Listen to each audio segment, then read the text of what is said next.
Capítulo 10. La incapacidad para consentir el matrimonio.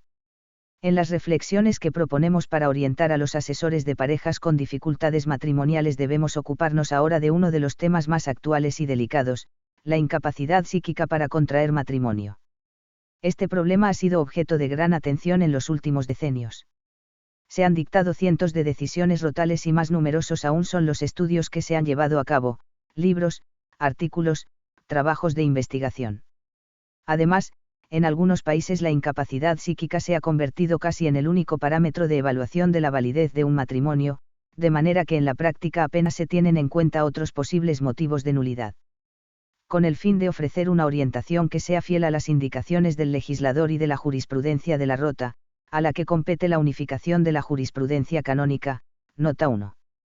CFR artículo 126 de la Constitución Apostólica Pastor Bouna sobre la Curia Romana, se desarrollará el tema según el método y estilo utilizados hasta ahora, evitando la erudición, dejando al margen las posiciones extremas y centrándonos en las que podrían considerarse doctrina y práctica jurisprudencial consolidadas. Fin de la nota. 1. Elementos de derecho sustantivo.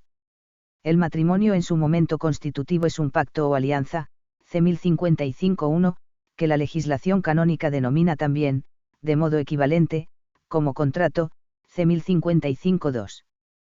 Con estas expresiones, las leyes canónicas no pretenden situar un acto de tanta importancia existencial en el mismo plano que cualquier otro negocio contractual, por ejemplo de naturaleza patrimonial, u es como se entienden por antonomasia los contratos en la mayor parte de los ordenamientos civiles, sino llamar la atención sobre el hecho de que el pacto matrimonial se realiza mediante la concurrencia de la voluntad de los contrayentes sobre el mismo objeto.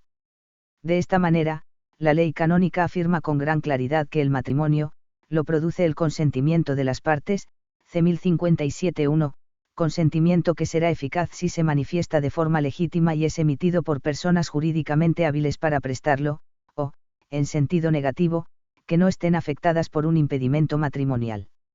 En otras palabras, más clásicas, el consentimiento es la causa eficiente del matrimonio, según la eficaz fórmula latina, matrimonium facit partium consensas, el consentimiento de las partes constituye el matrimonio. La propia ley define el consentimiento como, el acto de voluntad, por el cual el varón y la mujer se entregan y aceptan mutuamente en alianza irrevocable para constituir el matrimonio, C. 1057-2. En otras palabras, es el acto de voluntad de cada una de las partes por el que realizan esa peculiar donación de sí mismos a través de la asunción de los derechos y deberes matrimoniales. Desde el momento de la prestación del consentimiento, tiene lugar el reconocimiento a la comparte de los derechos propios del estado conyugal y la asunción de los deberes para con ella y con los hijos que puedan venir, derechos y deberes que realizan la donación recíproca propia del matrimonio y otorgan a esta donación un significado jurídicamente practicable y éticamente sostenible.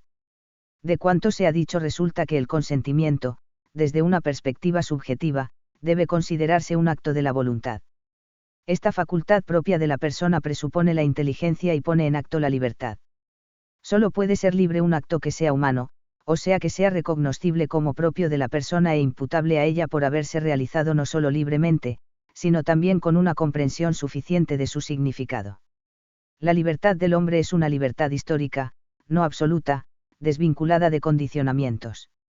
No obstante, la visión cristiana del hombre, aun teniendo en cuenta el carácter histórico de la libertad, ha reconocido y afirmado siempre la posibilidad esencial de libertad de la persona.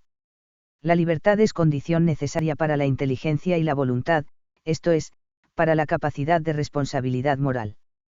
Por tanto, al ser el consentimiento matrimonial un acto propiamente humano y, por tanto, en sí mismo, en cuanto acto psicológico, intrínsecamente suficiente, deberá fundamentarse en el uso expedito por parte del sujeto de las facultades de la inteligencia y de la voluntad, debidamente coordinadas en esa compleja operación que es la decisión humana.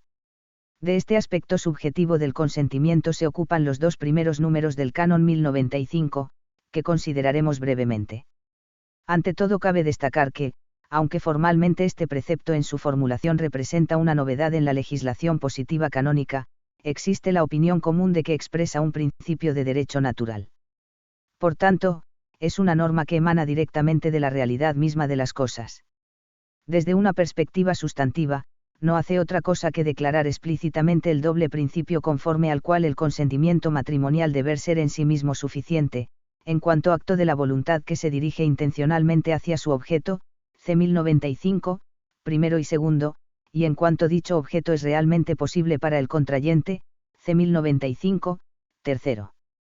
En este último caso, el consentimiento, aunque íntegro en cuanto acto de la voluntad, no tendría objeto y por tanto sería ineficaz desde el punto de vista jurídico. Retomaremos la cuestión desde otra perspectiva en el siguiente capítulo, limitándonos en este a tratar de la capacidad propiamente consensual. Como hemos dicho, las normas contenidas que regulan las incapacidades matrimoniales, c. 1095, primero y segundo, son sólo formalmente nuevas. Constituyen simplemente la formulación explícita de un principio de derecho natural y, por tanto, siempre vigente. El Código de 1917 no reconocía formalmente el supuesto de incapacidad psíquica para el matrimonio. Las normas sustantivas aplicables en caso de incapacidad probada eran las relativas a la definición del consentimiento, los principios generales en materia de validez de actos jurídicos o incluso, por analogía, las normas sobre imputabilidad penal, que el Código anterior había regulado en profundidad y reordenado con una acertada sistemática. La jurisprudencia y la doctrina de los últimos decenios en su tarea de aplicación de estas normas han formulado una serie de conceptos, por ejemplo, el de discreción de juicio, y presunciones, por ejemplo, en relación con los llamados intervalos lúcidos entre fases agudas de enfermedades psíquicas, sobre los que volveremos más adelante. La investigación en este campo ha sido también una de las prioridades en algunas disciplinas científicas ajenas al derecho pero complementarias de este, que han profundizado, por ejemplo, en el estudio de la psique humana, tanto en sus manifestaciones fisiológicas como patológicas. E igualmente ha habido un incremento de la sensibilidad social y cultural hacia esta cuestión, en particular hacia los aspectos subjetivos de esta vivencia personal.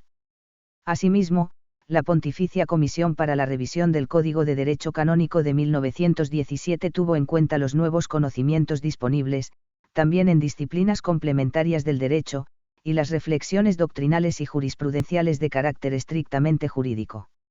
De acuerdo con todo esto, en cuanto se refiere al aspecto subjetivo del consentimiento como acto de voluntad, el legislador ha querido distinguir dos tipos de incapacidad psíquica para el matrimonio, la carencia de suficiente uso de razón, c. 1095, primero, y el grave defecto de discreción de juicio, c. 1095, segundo. Pero, ¿qué significan estas expresiones? Desde luego no es fácil definirlas, ni establecer un límite claro entre ellas. Prueba de ello es que no existe una doctrina unívoca al respecto, sino teorías diversas que analizan estos conceptos desde la perspectiva de su contenido o de su fuerza persuasiva. Por ejemplo, algunos autores sostienen que el c. 1095, primero recoge un principio de carácter general, aplicable a todos los negocios jurídicos.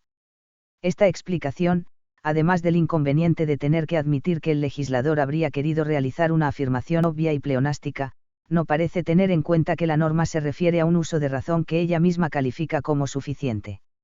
Ante ello debemos preguntarnos, ¿suficiente para qué? Para el matrimonio evidentemente y, de manera más precisa, para entender en qué consisten los derechos y deberes conyugales que son objeto del consentimiento. En otras palabras, el consentimiento debe ser un acto psicológico proporcionado a la importancia y al contenido del matrimonio. Pero hay que plantear una nueva pregunta, ¿en qué se distingue el suficiente uso de razón de la discreción de juicio, que básicamente consiste, como ahora mismo veremos, en la proporcionalidad de la valoración crítica del sujeto respecto de las obligaciones del matrimonio? En la búsqueda de un criterio de distinción de estos conceptos deben rechazarse aquellas teorías que únicamente tienen en cuenta el tipo de patología o enfermedad mental que sufre el sujeto. Por ejemplo, la psicosis provoca la incapacidad a que se refiere el número 1, otras alteraciones menos graves, como son determinadas alteraciones nerviosas, dan lugar a la incapacidad del número 2, porque eluden el aspecto jurídico formal del problema. Así, no son admisibles las propuestas que pretenden recuperar los conceptos ya clásicos de amentia, falta total de razón, y de dementia, falta parcial de la misma. Más convincentes parecen las teorías que se refieren a la distinción entre capacidad de comprender los derechos y deberes conyugales en sentido abstracto primero o en sentido crítico segundo. O las que consideran que dentro del concepto de discreción de juicio segundo se incluye también el ejercicio de la facultad volitiva del sujeto y su coordinación con la inteligencia, que por el contrario, no se toman en consideración en el número 1. O también aquellas teorías que, considerando desde una perspectiva unitaria el proceso humano de toma de decisiones, entienden que el uso de razón es un elemento necesario, aunque no suficiente, del concepto más amplio de discreción de juicio, que representaría, por así decirlo, el criterio más adecuado para valorar la aptitud subjetiva para el consentimiento en cuanto acto psicológico. La jurisprudencia también utiliza el concepto de discreción de juicio en la valoración de la suficiencia intrínseca para prestar el consentimiento matrimonial. Por ello, y con el fin de obtener una mayor claridad en la delimitación de estos conceptos, hay que precisar qué se entiende por discreción de juicio. Ante todo puede afirmarse que se ha alcanzado un acuerdo mayoritario, aunque no unánime, en la doctrina y la jurisprudencia sobre el significado de esta expresión. Discreción de juicio significa esencialmente dos cosas. En primer lugar, que la prestación del consentimiento debe estar fundamentada no solo en una comprensión abstracta de los derechos y deberes conyugales, sino también en una valoración crítica, esto es, en una mínima valoración práctica de su contenido obligatorio, que no se limita al momento del pacto nupcial, sino que se extiende a lo largo de toda la vida conyugal. Ciertamente, no se puede exigir que los derechos y deberes conyugales sean valorados en todas sus dimensiones y en relación con todas las contingencias y situaciones que puedan, por hipótesis, producirse a lo largo de la vida conyugal. En cambio, sí podrá realizarse una valoración que, desde la perspectiva de la apreciación crítica de las obligaciones que se pretende asumir, esté dentro de unos límites mínimos.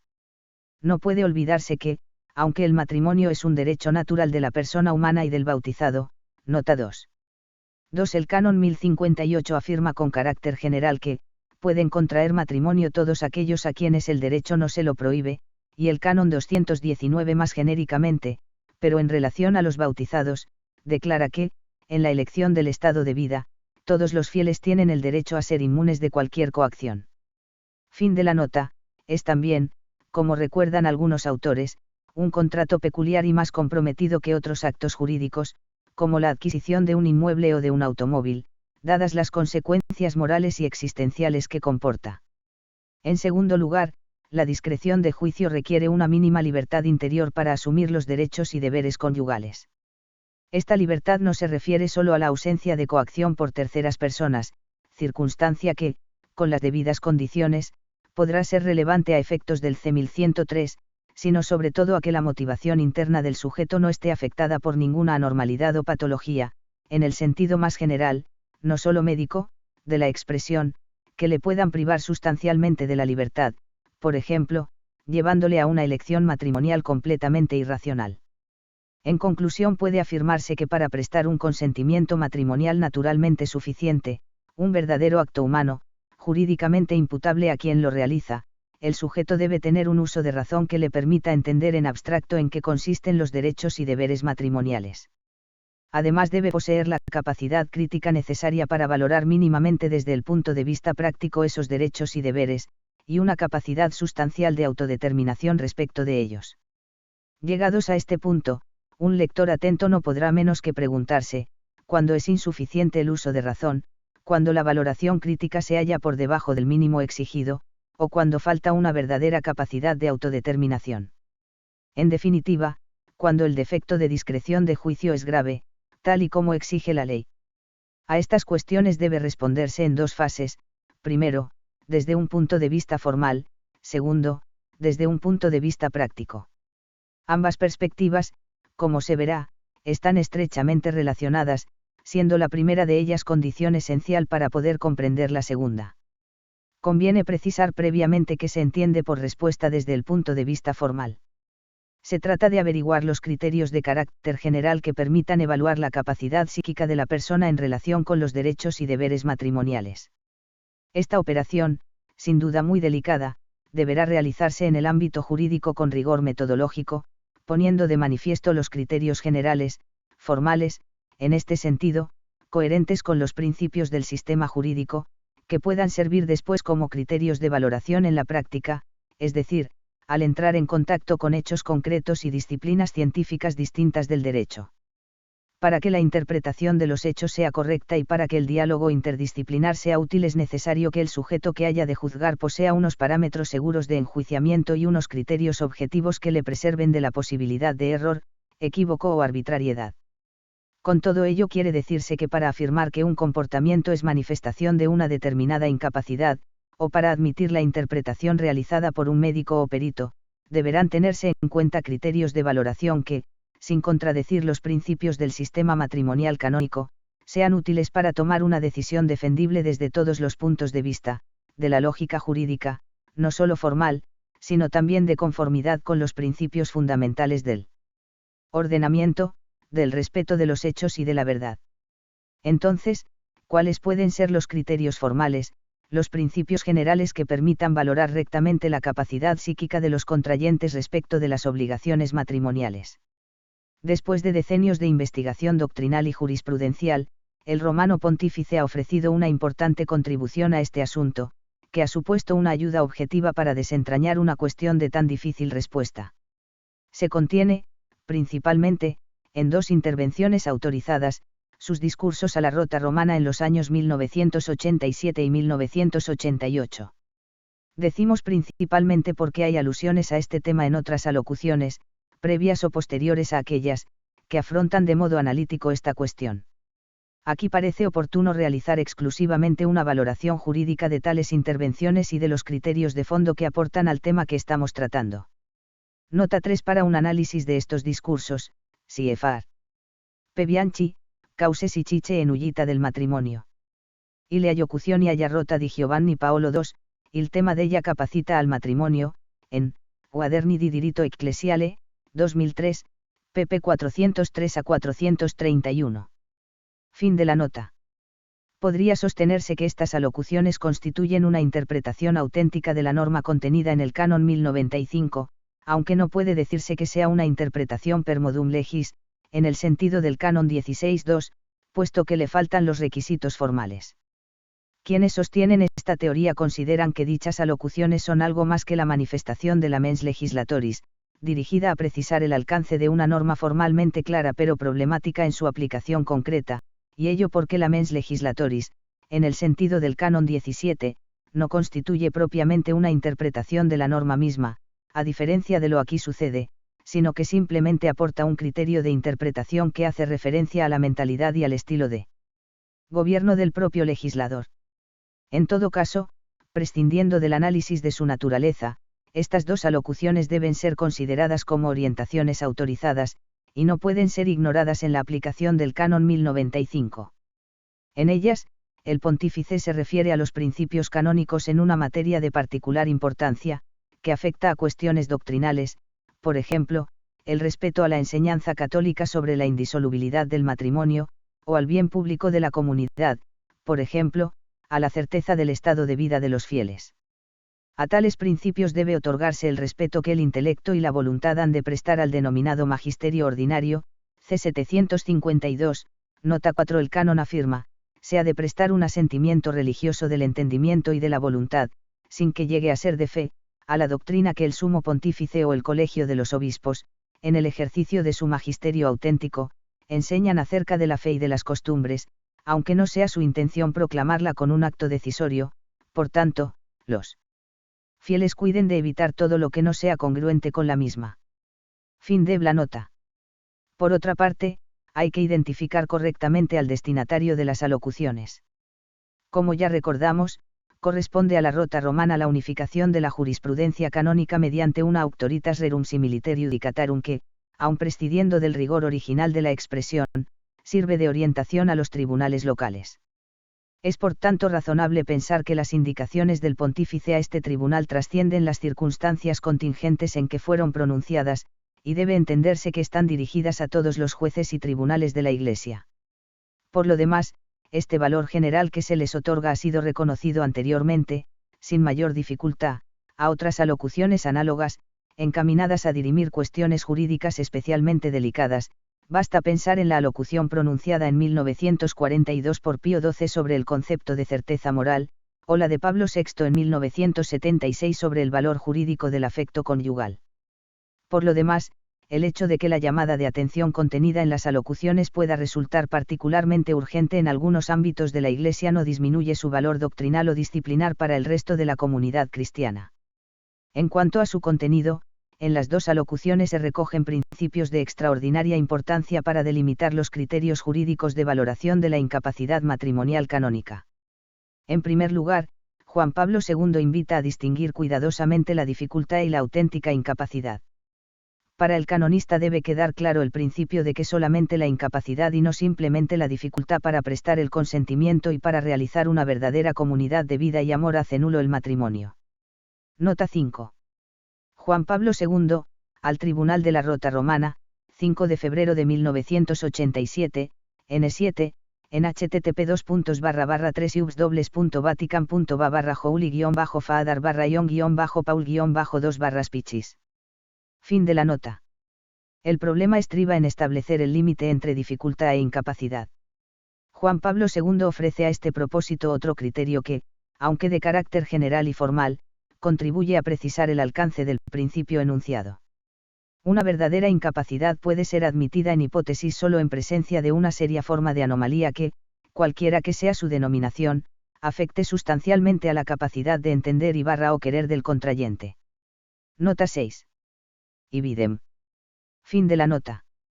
Como es obvio, esta afirmación hace referencia tanto a la prestación del consentimiento como al cumplimiento de las obligaciones que se asumen. Por consiguiente, solo una disfuncionalidad esencial de las facultades naturales de la persona, la inteligencia y la voluntad, puede dar lugar a la incapacidad para el ejercicio del derecho natural al matrimonio.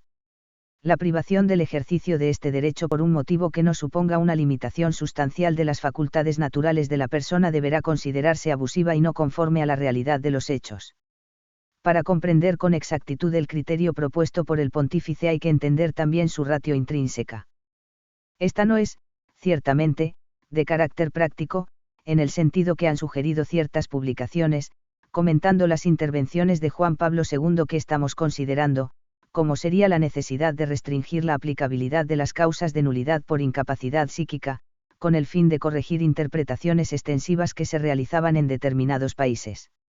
La verdadera ratio es mucho más profunda, se encuentra en la visión cristiana de la persona, llamada a realizar su propia vocación también en medio de dificultades de diversa naturaleza, incluidas las psicológicas, pero que no necesariamente condicionan de un modo esencial la libertad del sujeto.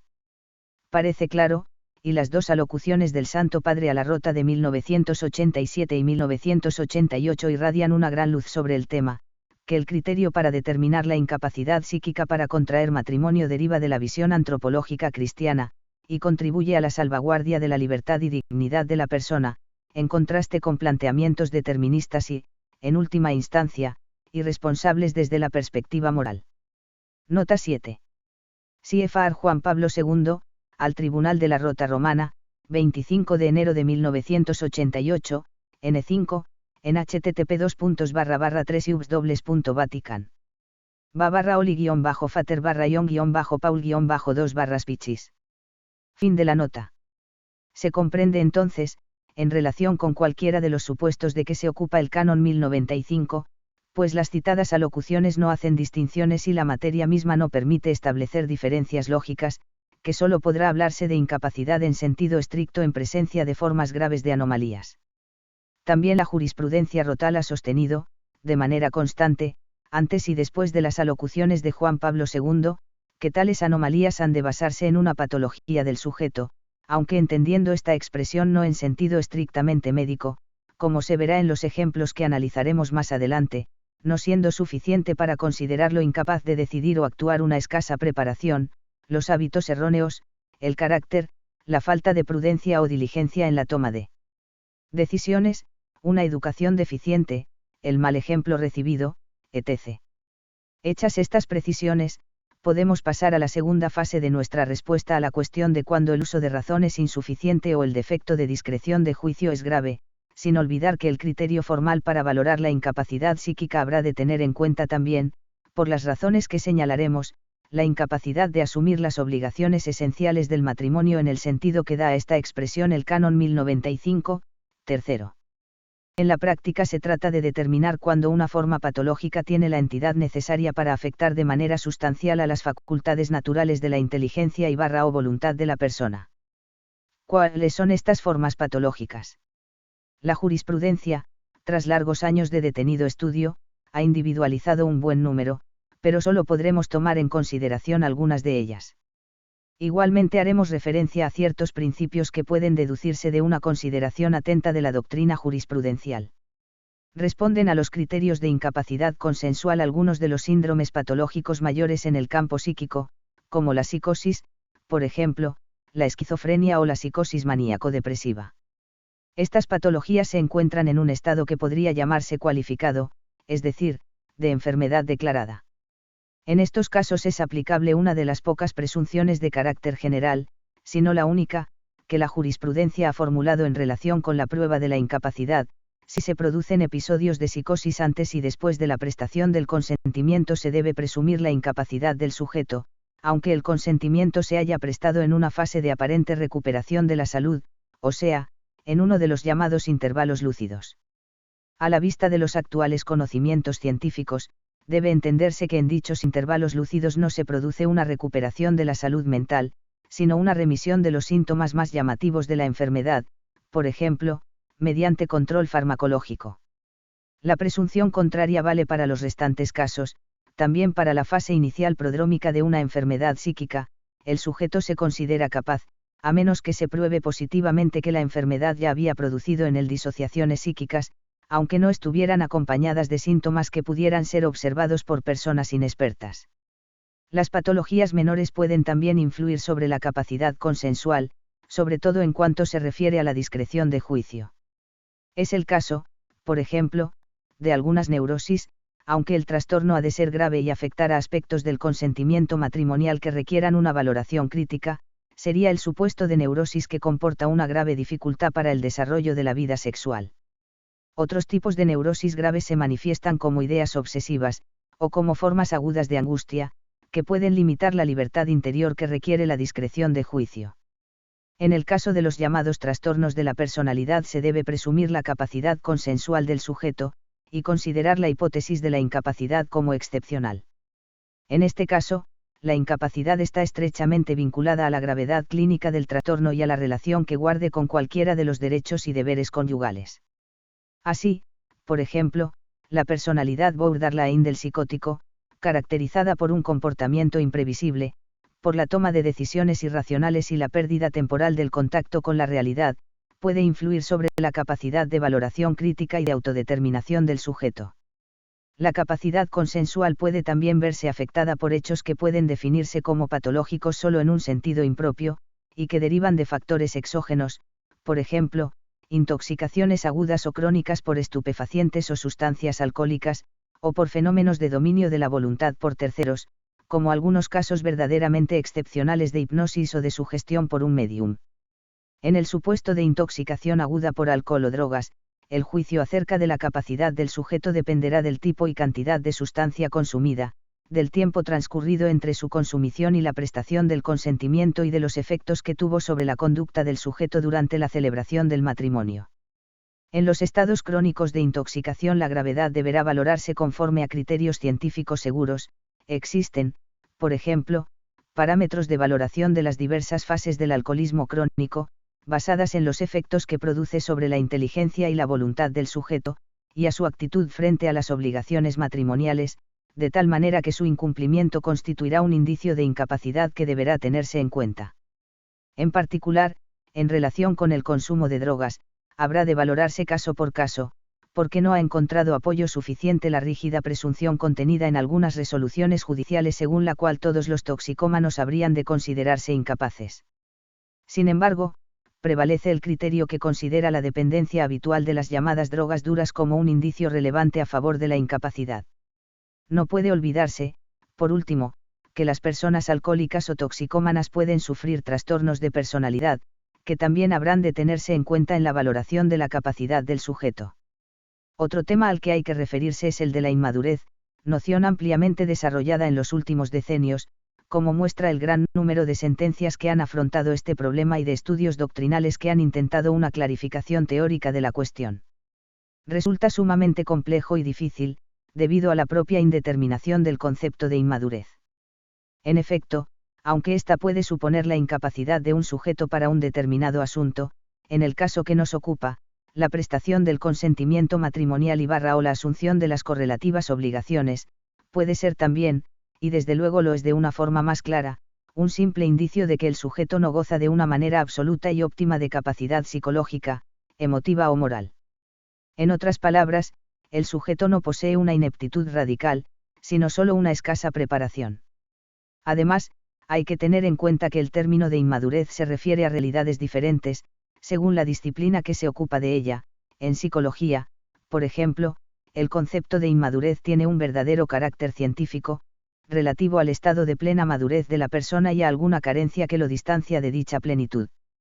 En el ámbito jurídico, por el contrario, al menos en el sentido que adopta en el derecho matrimonial canónico, el término inmadurez viene referido a una situación de incapacidad radical del sujeto para prestar el consentimiento matrimonial. Tanto es así que se habla precisamente de inmadurez como una situación específica que está en la base de una posible incapacidad matrimonial. Por último, otras dificultades que se presentan en el análisis de la inmadurez derivan del hecho de que no siempre resulta clara, o claramente aplicada, la distinción entre la inmadurez denominada psicológica, que se refiere principalmente a la incapacidad lógico-crítica del sujeto, y la afectiva, que concierne sobre todo a los sentimientos y, por tanto, a la esfera de la motivación de las decisiones y a la coherencia en el actuar. La jurisprudencia rotal mayoritaria admite solo excepcionalmente la inmadurez como causa de incapacidad matrimonial. No es una regla general, antes al contrario, solo se considera inmadurez relevante a efectos de fundamentar la incapacidad consensual aquella que conlleva un grave defecto de discreción de juicio o de incapacidad para asumir las obligaciones esenciales del matrimonio.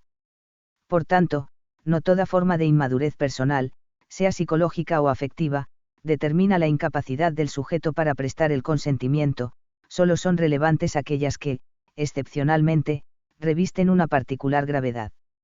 El problema que se plantea entonces es determinar cuándo una situación psíquica anómala, de las descritas genéricamente como de inmadurez, alcanza la gravedad necesaria para producir la incapacidad para prestar el consentimiento o para asumir/cumplir las obligaciones esenciales del matrimonio.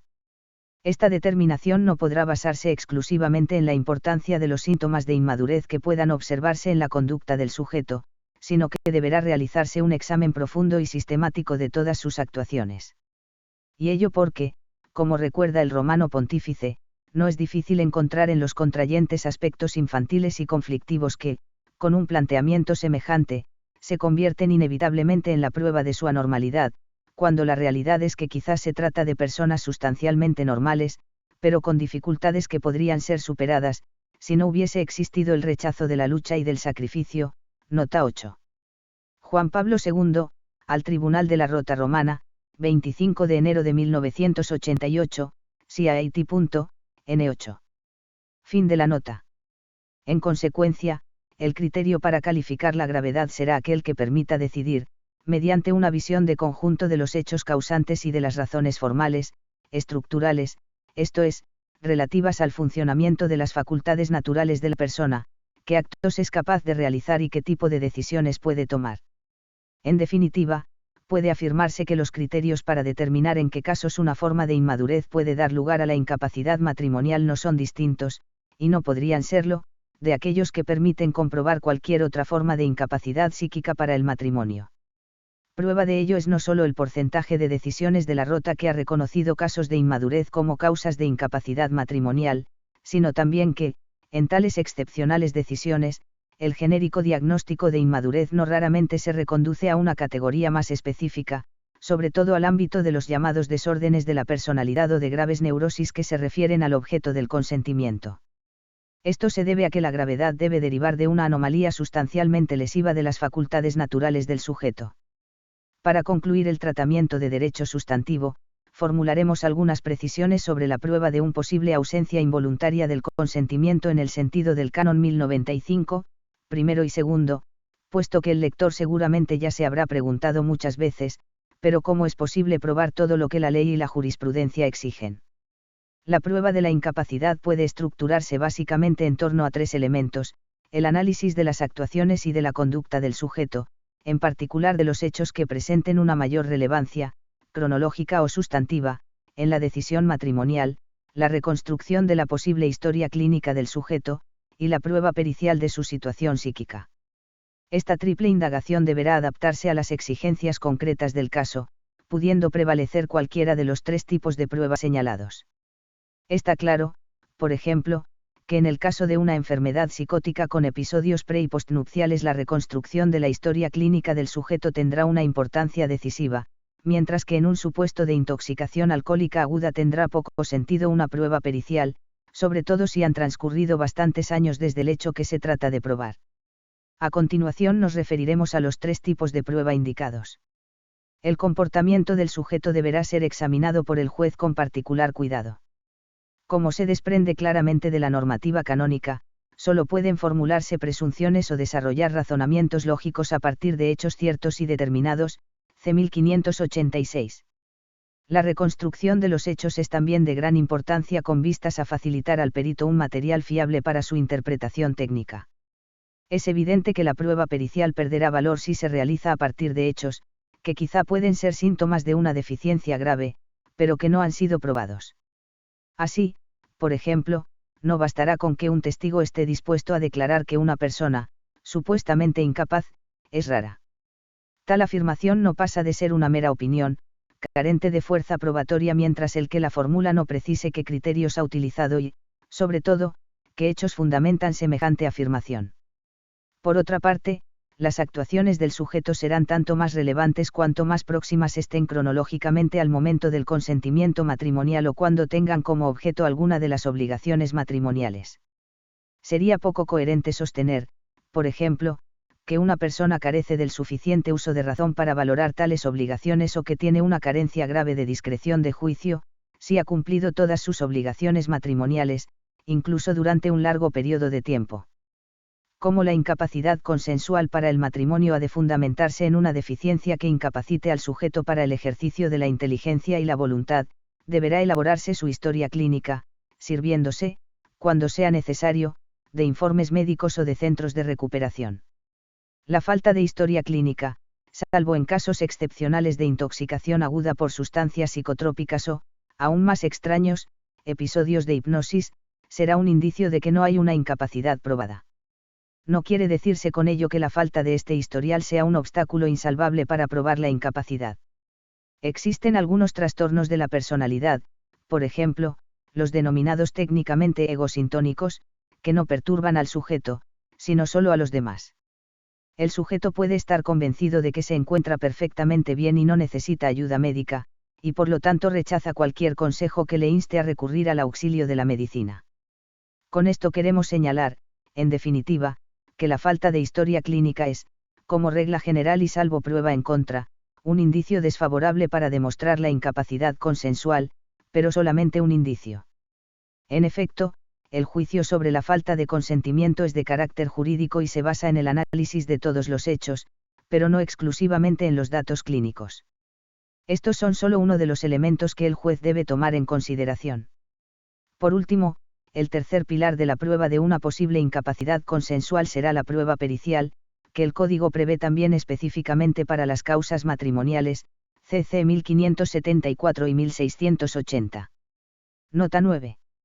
El Canon 1574 establece con carácter general que, se ha de acudir al auxilio de peritos siempre que, por prescripción del derecho o del juez, se requiera su estudio y dictamen, basado en las reglas de una técnica o ciencia, para comprobar un hecho o determinar la verdadera naturaleza de una cosa. Y esto precisamente es lo que hace el Canon 1680 en relación a las causas sobre impotencia o falta de consentimiento por enfermedad mental. Fin de la nota. A este propósito es importante señalar, aunque sea brevemente, que en derecho procesal canónico el perito es tan solo un asesor del juez, y que éste puede valorar libremente la prueba pericial. Esta libertad no es en modo alguno arbitraria, ni contraria a la razón o a la justicia.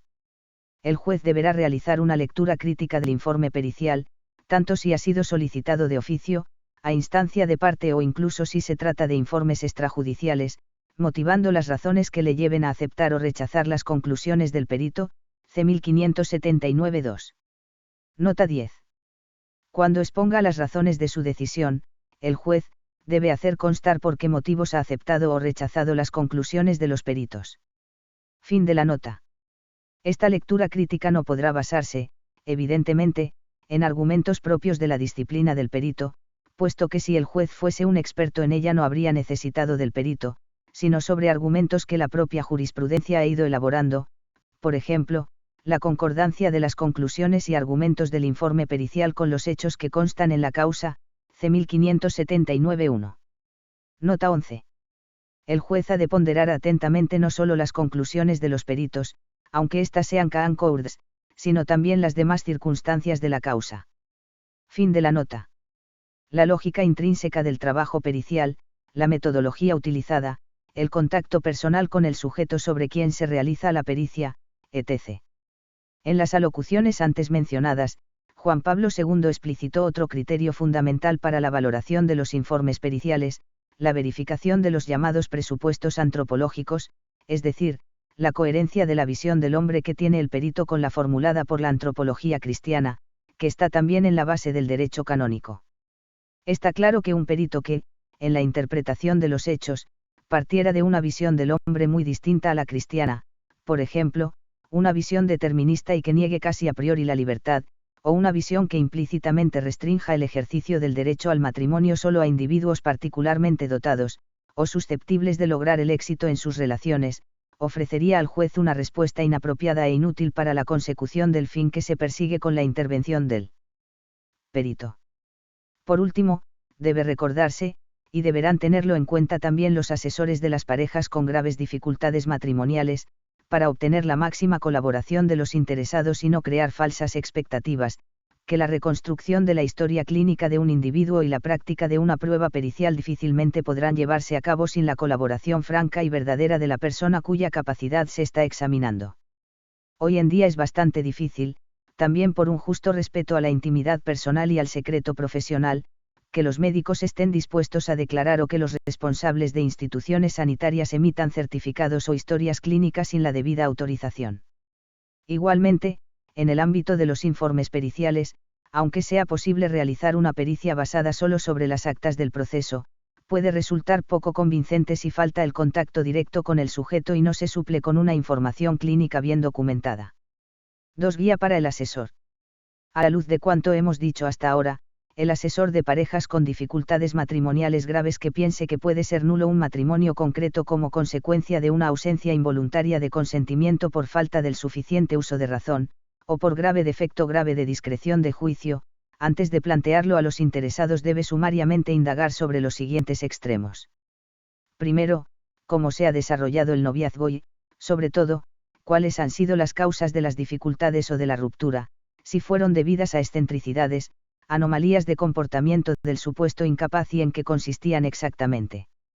Segundo, si la persona que se supone incapaz ya había tenido dificultades en otros ámbitos existenciales importantes, en las relaciones familiares o con otras personas, en los estudios o en el trabajo, en el cumplimiento de sus obligaciones sociales, por ejemplo, el respeto de las leyes y de las normas cívicas.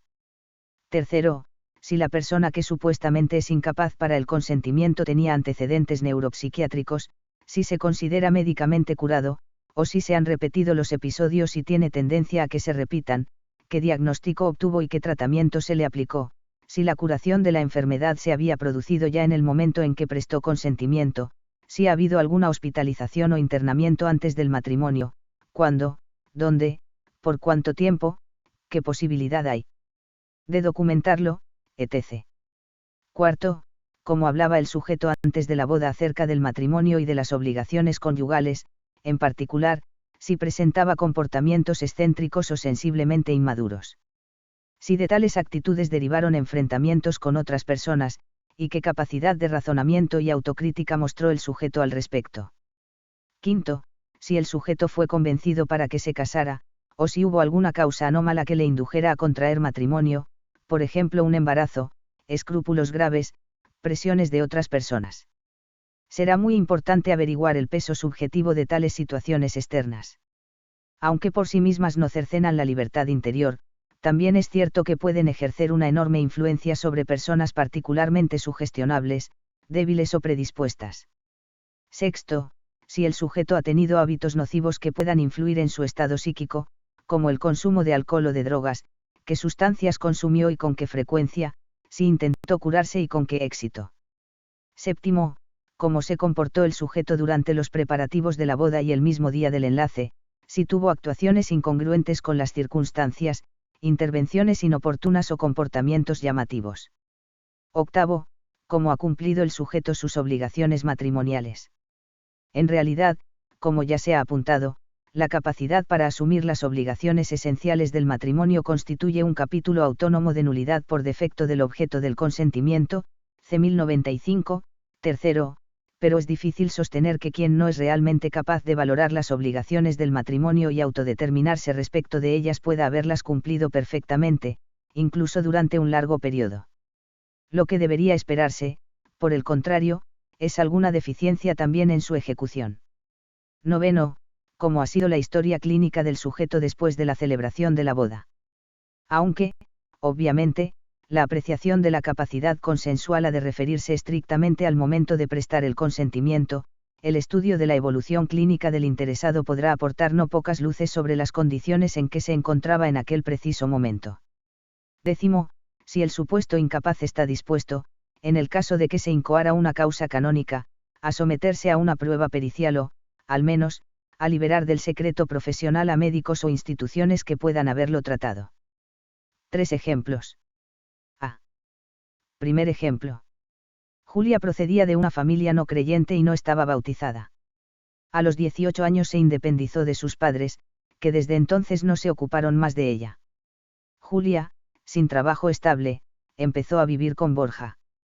Fue una convivencia muy desordenada desde el punto de vista moral, y acabó a causa de los malos tratos a los que Borja la sometía.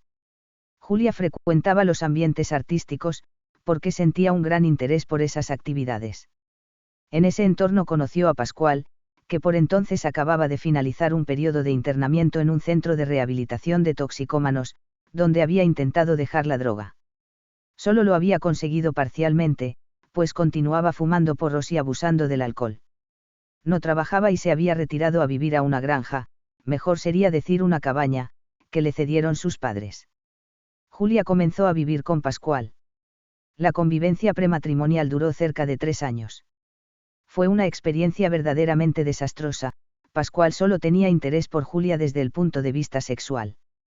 La maltrataba físicamente, y ella más de una vez se había ido de la casa, aunque siempre regresaba. La situación económica también era precaria. Por iniciativa de Julia, los dos habían comenzado una modestísima actividad de producción artística artesanal.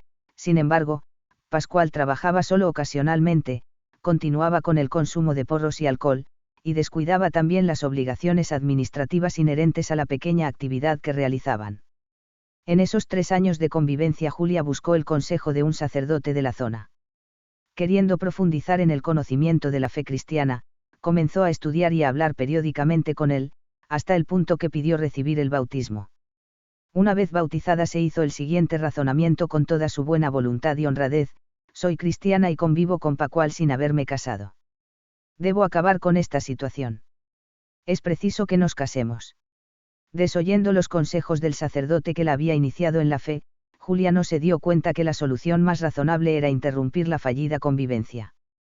Y guiada por su propia rigidez mental se empeñó en casarse, pese a la absoluta indiferencia de Pascual hacia el matrimonio. La vida conyugal fue una réplica de la convivencia que la había precedido.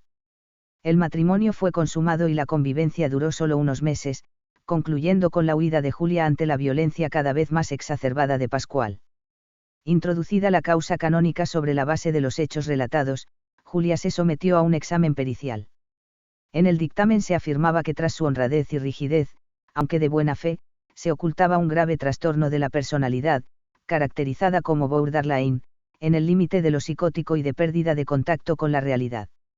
Tal caracterización rígida de la personalidad, así como las razones por las que se había decidido a contraer matrimonio, llevaron al tribunal a concluir que Julia tenía un defecto grave de discreción de juicio, no respecto de la valoración de sus derechos y deberes, pero sí de su libertad interior, de manera que su compleja personalidad la había llevado a una elección aparentemente moral, pero en realidad profundamente irracional y no libre. El ejemplo no requiere comentarios particulares, salvo que la incapacidad consensual puede concurrir con la buena fe del sujeto, y que la coherencia entre los hechos y el informe pericial son uno de los mejores criterios para verificar una hipótesis de incapacidad. B. Segundo ejemplo.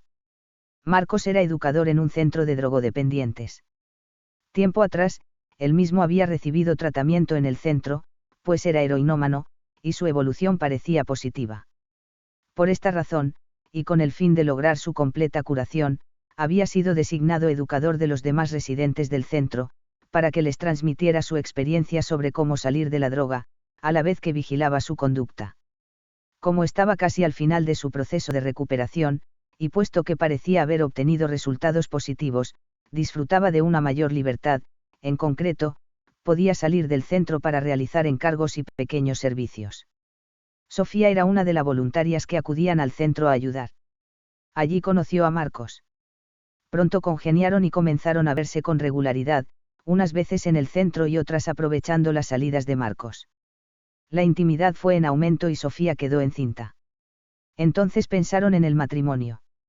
Marcos fue expulsado del centro, y le dijo a Sofía que la causa había sido el mal ejemplo que había dado a los demás internos al dejarla embarazada, traicionando así la confianza que habían depositado en él como educador. También le explicó que había sido maltratado por los responsables del centro y que no quería saber nada de ellos en adelante, negándose a invitarlos a su boda e intentando persuadir a Sofía de que no siguiera en contacto con aquel ambiente. Marcos encontró trabajo como repartidor a domicilio y la boda se celebró a toda prisa y con sencillez. Sofía, huérfana de padres, tenía a su disposición la casa que ellos le habían dejado. Allí transcurrió su breve convivencia prenupcial, entre la salida del centro y la boda, y los primeros días de su vida de casados.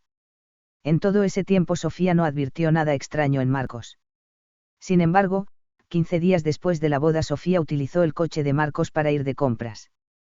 En una curva se cayeron de la guantera, que estaba mal cerrada, los instrumentos utilizados habitualmente por los drogadictos para inyectarse. En cuanto volvió a casa, Sofía le contó a Marcos lo que había descubierto.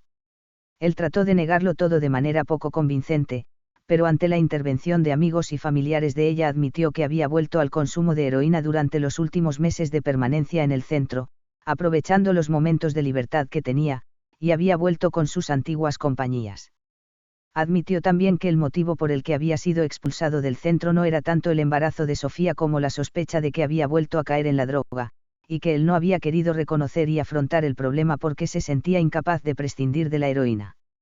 Asimismo confesó que pocos meses antes de la boda, viviendo ya fuera del centro, había vuelto a inyectarse heroína, obteniendo el dinero de las cantidades que algunos parientes les habían entregado con motivo de la boda. El estado de la cuenta bancaria confirmó el gasto del dinero.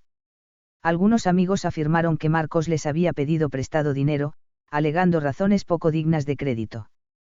Sofía fue muy clara con Marcos, le dijo que podrían continuar la vida conyugal solo después de que él se hubiese curado. Él aceptó entrar en otro centro, pero al día siguiente lo abandonó voluntariamente y desapareció. Incoada la causa de nulidad por Sofía, no obtuvo resultados positivos en cuanto se refiere a la incapacidad. No fue posible determinar el grado de dependencia de las drogas de Marcos en el momento de la boda y, debido a su falta de colaboración, su participación en el juicio se limitó a una breve declaración en la que reconoció los hechos, para desaparecer de nuevo y continuar sin domicilio fijo.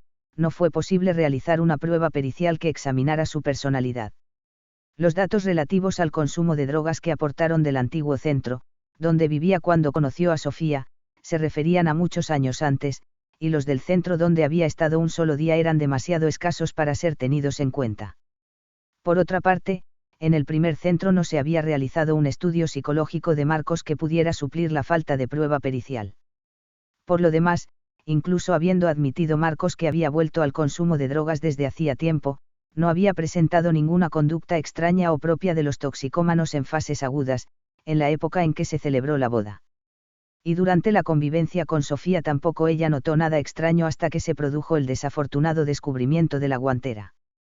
De cuanto se ha dicho se desprende que era muy difícil tener certeza moral acerca del defecto de discreción de juicio de Marcos porque no podía determinarse con exactitud el grado de drogodependencia admitido por él y confirmado por testigos, y por no poder profundizar en la estructura de su personalidad. La causa obtuvo un resultado positivo al invocarse error doloso, puesto que se daban los elementos del tipo exigidos por el Canon 1098, como puede verse en el ejemplo expuesto en el capítulo sobre el error de hecho, relativo a los mismos protagonistas, Sofía y Marcos. El ejemplo pretende ilustrar de una manera sencilla que, en ausencia de documentación técnica válida y siendo imposible obtener un dictamen pericial, la prueba puede entrañar notables dificultades, aunque concurra otra causa de nulidad. Tercer ejemplo. El noviazgo de Sonia y Esteban no se desarrolló con normalidad. Él era muy celoso y decía cosas extrañas. Acusaba a Sonia de prestar atención a otros jóvenes y pretendía continuamente que ella le asegurase que no era así. En un determinado momento, Sonia quiso romper el noviazgo, pero Esteban le pidió perdón y siguieron viéndose. De su relación, cada vez más frecuente e íntima, Sonia resultó embarazada. En el pequeño pueblo en que vivían, la única solución admisible para ellos y sus familias era el matrimonio. Próxima ya la boda, el comportamiento de Esteban no mejoró, e incluso se acentuaron sus ataques de celos. Algunos días antes de la boda, Sonia había ido con sus padres a visitar a unos parientes. Cuando Esteban fue a buscarla, observó que tenía las botas manchadas de barro, era invierno y hacía mal tiempo, y le organizó una escena de celos, acusándola de haber estado con un amante, cuando había estado todo el tiempo con sus parientes. Aunque preocupada, Sonia no se sintió capaz de renunciar a la boda ya planeada y anunciada, y todavía menos teniendo en cuenta que su embarazo avanzaba. Algunas semanas antes de estos hechos, Esteban se estaba recuperando en un hospital de la zona de un malestar. Ya entonces quedó constancia en su historial, aportado después a la causa, que presentaba rasgos de tipo delirante, pensaba que los demás le miraban mal y sospechaba que querían gastarle alguna broma pesada. Celebrada la boda, la situación de Esteban empeoró rápidamente, comenzó a maltratar físicamente a su mujer, aun estando ésta embarazada, y a realizar acusaciones absurdas, como que escondía su verdadera identidad y se dedicaba ocultamente a trabajar como showgirl en un programa de televisión. También en las relaciones sociales y profesionales la conducta de Esteban dejaba mucho que desear. Trabajaba en una pequeña empresa de alimentación y presentó una denuncia a las autoridades afirmando que le habían suministrado sustancias venenosas con el fin de hacerle daño y volverle loco. El empresario le denunció por calumnias para preservar el buen nombre de la empresa, y el instructor acordó no haber lugar al proceso por enfermedad mental de Esteban en el momento en que tuvieron lugar los hechos. Continuaron la violencia doméstica, las denuncias a la policía, los comportamientos anormales en el trabajo, y se le impuso un tratamiento médico obligatorio. Sonia, que mientras tanto había dado a luz, se separó de Esteban para defender al niño de sus excesos. Pero no sirvió de mucho. Pese a la separación, Esteban continuó persiguiendo a Sonia con sus celos y sus desplantes irracionales. Por ejemplo, un día comenzó a tapiar con ladrillos y cemento la puerta de su apartamento, y tuvo que ser llevado por la fuerza y sometido a tratamiento médico, según contaron los vecinos de la casa. Se realizaron nuevos reconocimientos médicos, con el diagnóstico cada vez más claro de que padecía una enfermedad psicótica de carácter paranoide. Durante la instrucción de la causa pudo verse el estado cada vez más degradado a que le había conducido la enfermedad, compareció un par de veces, pero no en el día y hora fijados, esgrimiendo los más inverosímiles argumentos frente a Sonia. Esta no era ya una showgirl, sino la jefa de una banda criminal que había llegado a secuestrarle y a trasladarle en helicóptero a una localidad misteriosa, donde ella se había dedicado a urdir un complot internacional. Durante la causa Esteban se negó a que se practicara la prueba pericial, debido a sus ocupaciones como cirujano en Estados Unidos, actividad que, según decía, realizaba desde los 5 años, pero fue ampliamente suplida por el abundante material clínico que estaba a disposición del tribunal, todo el historial de Esteban, incluido el relativo a los múltiples sucesos prematrimoniales y los ocurridos en los primeros tiempos después de la boda. También las denuncias y escritos delirantes que Esteban dirigió al tribunal fueron material útil para el perito, que diagnosticó una psicosis paranoide en un estado ya avanzado en el momento en que contrajo matrimonio, aunque no se hubiera manifestado todavía con sus síntomas más llamativos. Sobre la base del diagnóstico pericial y de los hechos que se analizaron durante la instrucción de la causa, el tribunal reconoció el defecto de discreción de juicio de Esteban, considerándole incapaz de valorar críticamente los derechos y obligaciones conyugales, como el respeto de la integridad física y moral de su consorte.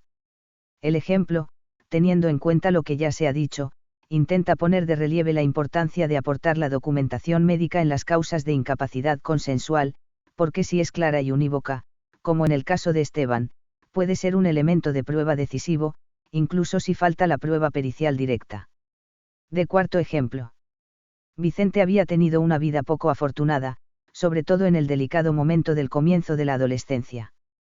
Sus padres, de condición humilde, habían fallecido en el curso de pocos años, dejando a Vicente solo con un hermano pequeño. Después de pasar algún tiempo interno fue acogido por un tío materno, casado y con familia. Estos parientes querían sinceramente a Vicente, y él siempre se encontró a gusto con ellos. Posteriormente, y gracias a la amistad con algunas personas del pueblo donde vivía, Vicente obtuvo una cualificación profesional y consiguió un trabajo, destacando por su rendimiento laboral. Acudía con frecuencia a la parroquia, donde conoció a otros jóvenes, entre ellos a Pilar, algunos años menor que él, con quien inició un noviazgo que duró casi 4 años. A pesar de algunas opiniones en contra, por ejemplo, del tío que le había acogido, a quien los caracteres de los dos jóvenes le parecían totalmente contrapuestos, Vicente y Pilar celebraron la boda en el pueblo, con toda solemnidad. La vida conyugal duró casi 6 años, con momentos buenos, pero también con dificultades que les llevaron a la separación, no sin pensarlo detenidamente y con ciertas dudas, dada la buena fe y la formación religiosa de ambos. Posteriormente Vicente comenzó a convivir con otra mujer y solicitó la nulidad de su matrimonio, alegando su propia falta de discreción de juicio, basada en una inmadurez derivada de su triste experiencia familiar, que le llevó a contraer matrimonio en una situación conflictiva y llena de incertidumbre. Apoyó sus alegaciones en un informe pericial, previo al juicio, que avalaba su propia tesis. Sin embargo, en la instrucción se valoraron sus alegaciones de una forma muy distinta. En primer lugar, los hechos que aducía como prueba parecían exagerados y reconstruidos interesadamente a posteriori. Frente al informe que lo presentaba como un poco colérico y voluble, Vicente resultaba ser una buena persona, tanto en la familia como en el trabajo, y se había adaptado bien durante años a la nueva familia de su tío. En cambio, no se pudo probar que durante el noviazgo hubiera habido especiales dificultades, sobre todo, como sostenía Vicente, con los padres de Pilar. Ella misma, llamada a declarar como interesada en la causa, desmintió tales afirmaciones, pero tampoco pudieron ser confirmadas por otros testimonios. Menos aún pudieron probarse las dudas prematrimoniales que Vicente afirmaba haber tenido, e incluso las personas más próximas a él aseguraron que al preparar la boda se le veía seguro y alegre. Tampoco durante los años de vida conyugal pudo encontrarse ningún indicio que avalase la tesis de una falta de capacidad crítica de Vicente respecto de las obligaciones conyugales, ni se demostró que hubiera habido algún incumplimiento grave. Por el contrario, Vicente admitió que ante la insinuación de una persona conocida para que iniciaran una relación extraconyugal, él se había negado debido a su compromiso con Pilar. La vida conyugal había fracasado como consecuencia de los distintos intereses que tenían los cónyuges y por el cansancio de Pilar para seguir a Vicente en todas las actividades y diversiones en que tomaba parte, como el continuo seguimiento de su equipo de fútbol. En segundo lugar, la prueba técnica resultó contraproducente para la tesis de Vicente. La pericia prejudicial que acompañaba la demanda perdió la mayor parte de su valor al estar basada principalmente en la enfática declaración de Vicente, desmentida en gran parte en la instrucción de la causa. El autor de la pericia, en todo caso, no había ido más allá de dar un diagnóstico de inmadurez en grado leve o medio, con un elemento narcisista en su personalidad. En el juicio se practicaron 2 pruebas periciales de oficio, las 2 sobre la personalidad y el comportamiento de Vicente. La primera, tomando en consideración todos los hechos probados y evitando la perspectiva únicamente psicológica de la declaración del autor, ponía de manifiesto la presencia de rasgos neuróticos débiles en su personalidad. En coherencia con los principios de la antropología cristiana, por ejemplo, no considerando la influencia del subconsciente en la vida psíquica de la persona como un fenómeno necesariamente patológico, declaraba también que la incidencia de los factores mencionados en la capacidad crítica del sujeto era mínima. Vicente, por sugerencia de su abogado, presentó una pericia de parte que criticaba la realizada de oficio, pero lo hacía de un modo incoherente, admitía la sustancial capacidad crítica de Vicente, desviando la valoración del caso hacia el canon 1095, tercero. Por otra parte, utilizaba criterios confusos, como el del éxito o fracaso de la relación matrimonial. Tal pericia era incoherente también en sus conclusiones, no atreviéndose a afirmar la incapacidad psíquica de Vicente, por ninguno de los motivos del Canon 1095, sino solo a aconsejar otra pericia, para mayor tranquilidad de conciencia de Vicente. Se acordó la práctica de una nueva pericia de oficio que, después de un exhaustivo examen de las actas y del periciado, confirmó los resultados de la primera. Al tratar de la personalidad de Vicente, quedaba claro que las perturbaciones de su carácter no afectaban a su inteligencia, a su voluntad, ni a su capacidad para decidir y ejecutar las decisiones.